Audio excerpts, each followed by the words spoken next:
Hey Taos, I'm reporter Jesse Moya. Let's take a look at what we have coming for you this week in the Taos News.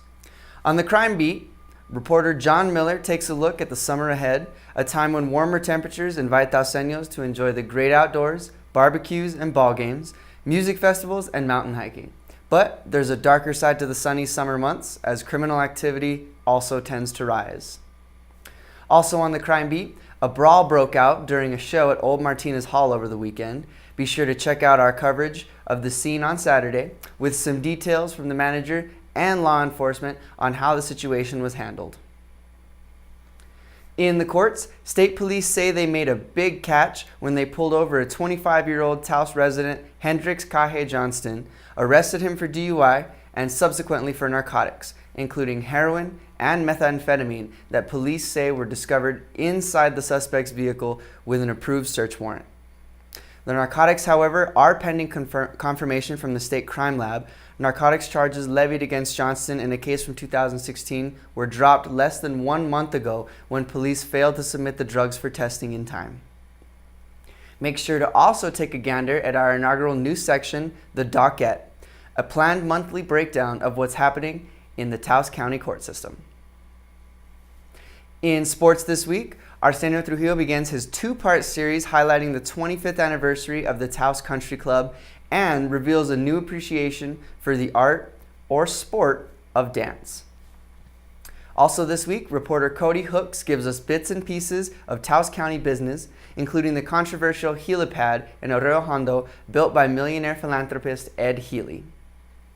This week in history, intern reporter Harrison Blackman uncovers a mysterious itch that afflicted swimmers in Stubblefield Lake 10 years ago, a troubling murder investigation from 25 years ago, and the return of the Taos News investigation into the whereabouts of the hippies 50 years ago. In Lifestyles this week, we have a feature from Taos arborist Ben Wright on the upcoming Taos Tree Survey, and some surprising herbal insights into a sticky tree sap from local Taos herbalist Rob Hawley. Plus, information about the New Mexico Native Plant Society's annual conference.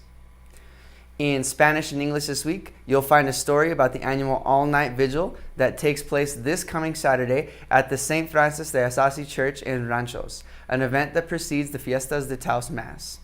And find out what happens when Larry Torres' favorite Spanglish grandpa can't spell. It will have you laughing out loud. This week in Tempo, Taos celebrates a jazz legend while also welcoming a pair of 2 living legends to town. It's all part of the Dexter Gordon Project, an initiative by the Taos Jazz Bebop Society to present a famous jazz film while also celebrating the music of Dexter Gordon, one of the late great jazz saxophonists of the 20th century.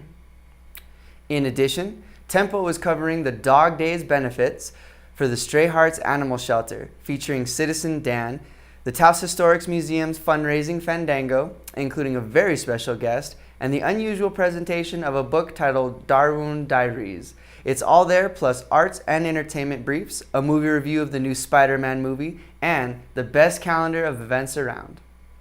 In other news, I take a peek into a new respite center for veterans and military families, opened and operated by veterans and members of the community.